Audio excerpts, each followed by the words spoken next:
For more than 30 years, Shakespeare in the Ruins has been captivating Winnipeg audiences with bold, immersive theater, transforming the historic Trappist Monastery Ruins into a one-of-a-kind stage.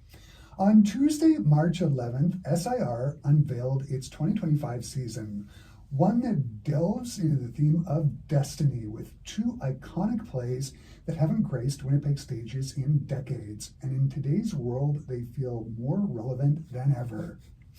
This summer, SIR presents Macbeth by Shakespeare and Waiting for Godot by Samuel Beckett. Macbeth explores ambition, power, and the ruthless lengths one might go to hold on to control, while Waiting for Godot questions life's meaning, value, and purpose with its signature mix of absurdity and depth. Both productions will run concurrently, with Macbeth running from June 5th to July 5th, and Waiting for Godot from June 13th to July 6th.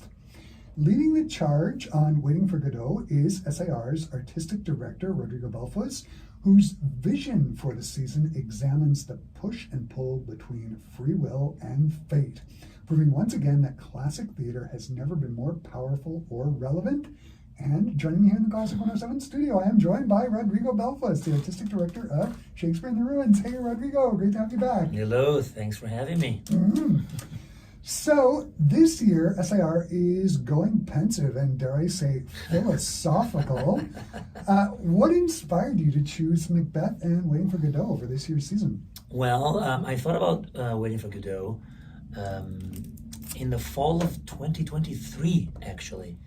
There's something in the air, I thought, then, about this idea of all the promises of, the post-COVID world that we were breaking, and the world wasn't really changing, and we were waiting for this massive wave of hope to kick in, and we are now, 5 years from COVID today, right? Yeah. 5 years ago today, March 13th, we shut down our theater, our offices, and the world is back with Trump and everybody else. So have things changed? I don't know.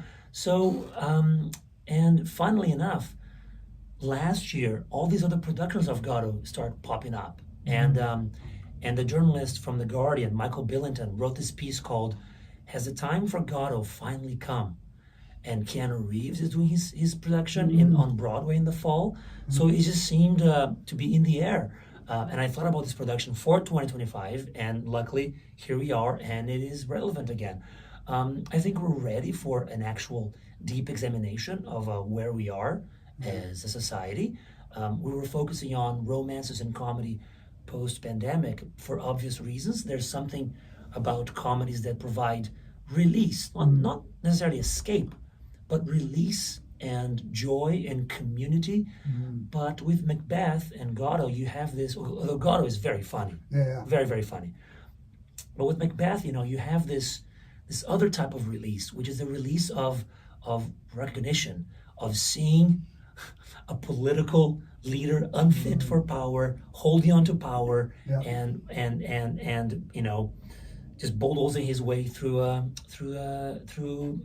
his country and his countrymen. Yeah, I was taught Macbeth in high school, and this morning when I was prepping for the interview, I was sort of reading the synopsis and just sort of reminding myself of who the characters are. And first thing I thought to myself was, I don't know if you remember Leonardo DiCaprio doing the Romeo and Juliet in Latin America. You can do the exact same thing with the Congress, the Senate, and the Supreme Court. Absolutely. with Macbeth. Is that why you find this work so urgent with 2025 audiences? I wish it didn't feel this urgent. There's lines in that play, bleed, poor country, almost afraid to know itself. I mean, like, you think about these things, right? It's terrifying that the instability of Shakespeare's world 4 centuries ago is so familiar to us now, and we should know better. But that's human nature. We things happen in cycles, and we can't help ourselves. So one play is about, let's not do much, let's see what happens, and the other play is about, let's apply all kinds of action and ruthless power to achieve what we want. So you have this this unbalanced balancing between both stories, and that's kind of what was in my head when I thought about the season. Mm-hmm. The theme of destiny for this summer connects these two very different plays. How do you see Macbeth and Waiting for Godot as a complement to each other? How are they companion pieces? Well, just in tone as well. One is action-driven, muscular. It is his shortest tragedy. Mm-hmm. It just moves like a bullet. It's full of intrigue and plot twists and sword fights and witches. Mm-hmm. And the other is about inertia and about the absurdity of being alive and the fear of knowing how to act or when to act, or when to pursue your desires, when not to pursue your desires. And they're very, again, one is a classical text from 4 centuries ago, and the other is a modern piece from 6 decades ago. And I thought that they would complement each other really well by, we have a different tastes, different flavors, and yet they're talking about human beings stuck trying to be something else. Mm-hmm. We were talking about this off air. It has been many years since Macbeth has been done by Shakespeare in the Ruins. It was done back in 1996. And we were talking Anne Hodges, who's now the artistic director at Prairie Theatre Exchange. She was involved in that project. Why has it been so long since Macbeth has been done? It's funny, eh? Well, the company lost the access to the ruins for a few years there, and the play needs a sort of magical, environment. So it was a bit of a homeless company traveling around different parks in the city for many, many years, and the company had a touring version with 4 actors that was very popular, and I acted in that one in 2007. So that version of Macbeth was very popular, and it was being, brought back often through the years. So there was not an opportunity to do a main stage at the Ruins show until now, really. So it's been nearly 30 years, and Anne directed that first version. So we're happy to bring it back now in a very different way, in a very different format. Fantastic. It's going to be directed by Emma Wellham. Can you talk about her? And what do you think she's going to bring to the production of Macbeth? Emma is a great emerging director. She's currently training at National Theatre School, where Anne went. She's a very ambitious young woman, and she's brilliant. She was my assistant when I directed The Year of Magical Thinking at PT a year ago. She also assisted me when I did The Dark Lady at SIR a couple years ago. And she was really hungry to take on a really male play full of muscle and guts, and to apply this, female gaze on it, and to hold that world together. And I thought it was a brilliant combination to put this play in her hands. Can you talk about how it's going to be staged at the Ruins? I mean, are the trees really going to move towards the walls? And how are the That's witches funny. going to be? Well, I'm curious how Emma's going to do it.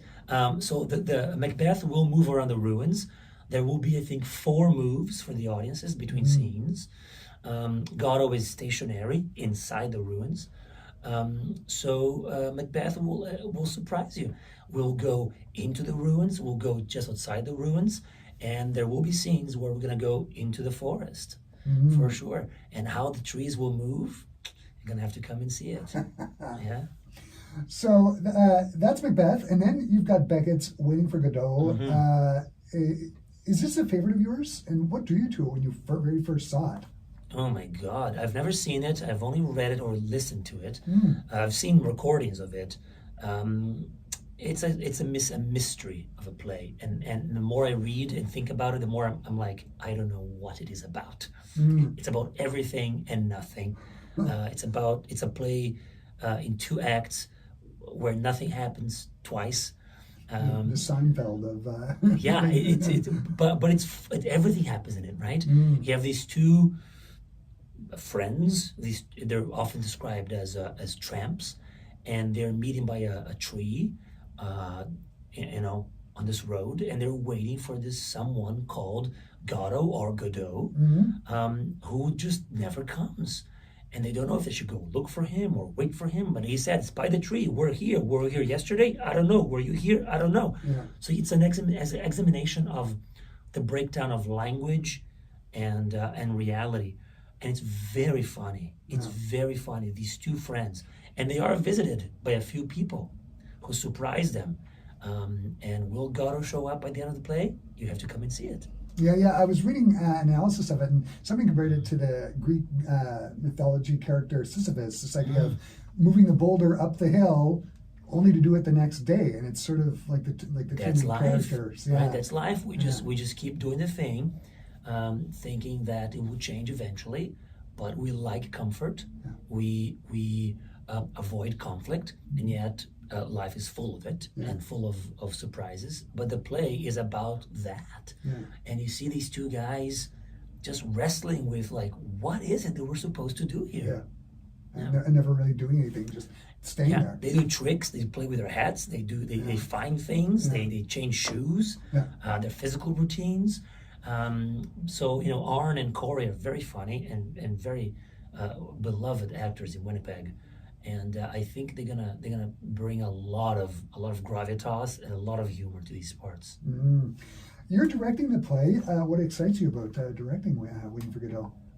The fact that I'm the curiosity. I'm so curious about it. I'm so enamored with its mystery. I want to see what the actors come up with. I want to be the first person to watch them try to make sense of this. Mm-hmm. And how lucky am I that I'll be spending weeks with them in a studio trying to make sense of this before we share it with thousands of people. So I want to see what they come up with. There's a great clown part in it. There's a 2 pages monologue. He says nothing, but then for 2 pages, he just tears into it. And it is the most wonderful stream of consciousness, storm of a language feast. And I can't wait to see how Liam maneuvers that language. So I'm just excited about how we're going to make it work. Mm-hmm. You've been sort of touching on it. I gather Arn McPherson is going to be one of the actors in... Arn is playing Estragon. Vladimir, Arn plays Vladimir, and Corey plays Estragon. And do you know who the other 3 characters are? The slave and the... Liam plays Lucky, and there's a boy who will be played by Corey Wojcik's son, Mackenzie Wojcik. So we have Mackenzie and Corey finally in the play together. Mackenzie is a grad from National Theatre School, fantastic young actor. And we have Tom Keenan playing Pozzo, who is this ruthless slave owner who has Lucky by the chain, and Lucky's the clown, and he drags him around. And I thought that casting Tom Keenan, who is so gentle and honest looking, as this ruthless bully would be hilarious. Mm-hmm. So the season has just been announced, and you're looking down the barrel of another SIR summer. At this point of the year, what do you always look forward to about SIR? Oh my goodness! Well, this is a very interesting time because we're getting the season together, and we're fundraising, we're doing reporting, we're doing all the admin work that artists abhor, and it must be done. We are, doing the permits for the park, getting the liquor license in place, getting the dressing rooms set up in the ruins. So we're doing a lot of admin, a lot of logistical work. Right. It's really, really like pedantic and hands-on and exhausting. So we're looking forward to the sun to come out and to be out there in the ruins. We're hoping for a drier spring than last year. And we just hope to be out there again as soon as possible because it's still winter. I'm going to wrap up the conversation by asking, what do you hope audiences are going to take away from this season? The thrill of live theater, the thrill of putting your phone down. Yeah. Look, smartphones have killed our daydreaming capacity. So put your devices away and come into nature and witness 2 of the greatest plays ever written. Yeah, absolutely. Rodrigo, this season sounds like it is going to be just fantastic. A big congratulations on what is sure to be another wonderful summer with Shakespeare in the Ruins. Thanks so much for taking the time to talk to me today. This has been marvelous. Thanks for having me.